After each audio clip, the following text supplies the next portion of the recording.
Hi guys, it's been a while between videos, but I just wanted to show you my latest piece, which is this. It's a Boatbuilders here in Melbourne, Blunt's Boatbuilders. They've been around for 150 years, 160 years, and yeah, this is my latest piece. I'll show you some still photos in a second, but what I really wanted to show you is this, which I'm really happy with. So it all looks good, you know, there's a window, yeah, you can kind of see inside, but on the back here, let's get some focus. Secret compartment, and inside is a switch. And if you flick the switch, the light comes on. Yay! And we can turn the light off.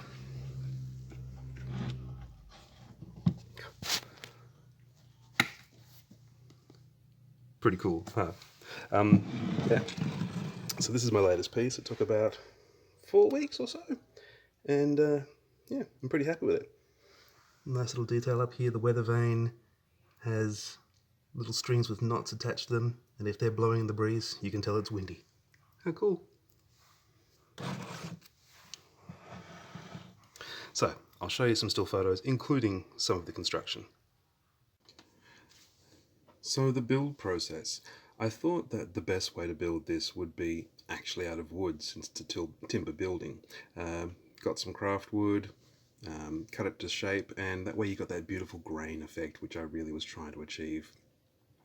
Started work on the main door. The door itself is made out of just evergreen styrene strip, just plastic, and I scored that with a wire brush to get a sort of wood grain effect on it. You can see that here quite nicely, and then painted it. So I love making plastic look like wood. It's one of the best parts of what I do. I really do enjoy that.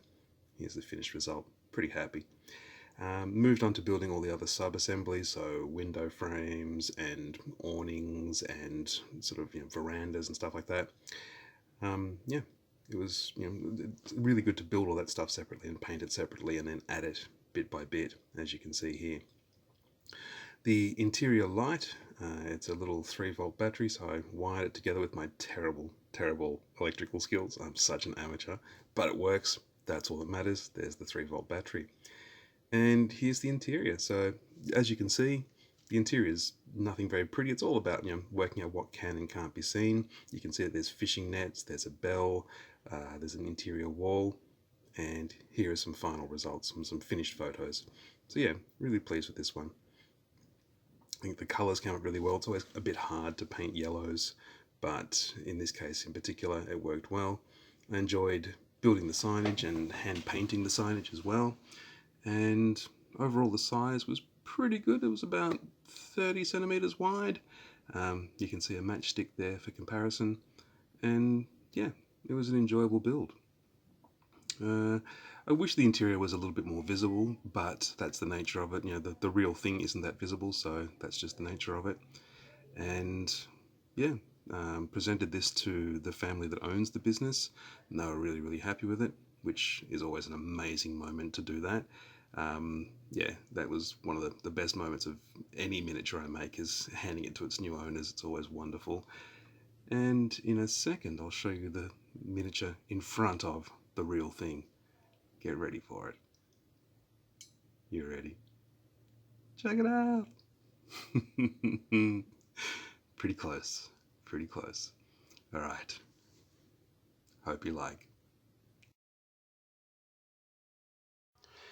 And aside from that, come over here. This is my next subject, which is a bit of an institution here in Melbourne, Franco Cozzo, furniture retailer, and this was his first warehouse back in the 1960s. So it's going to be really wide. So this is what I'm doing. This is how far I've gone so far. And the second piece is here. So this one is going to be that wide, which is about 60 centimeters. So a bit of a departure. Normally I try and make things kind of tall and narrow, but this one, quite a widey. It's not going to be too deep. Yeah, started cutting out doorways. I've already done a bit of the brickwork on the back of the roof. You can see my very carefully annotated windows and things so I don't get the wrong holes mixed up. And that's where we're at. So it's been a long time between drinks, but I hope you're all well. And I'll try and get a few more videos out because it really has been an awfully long time between drinks. Alright, this is Dave, signing off. See you next time.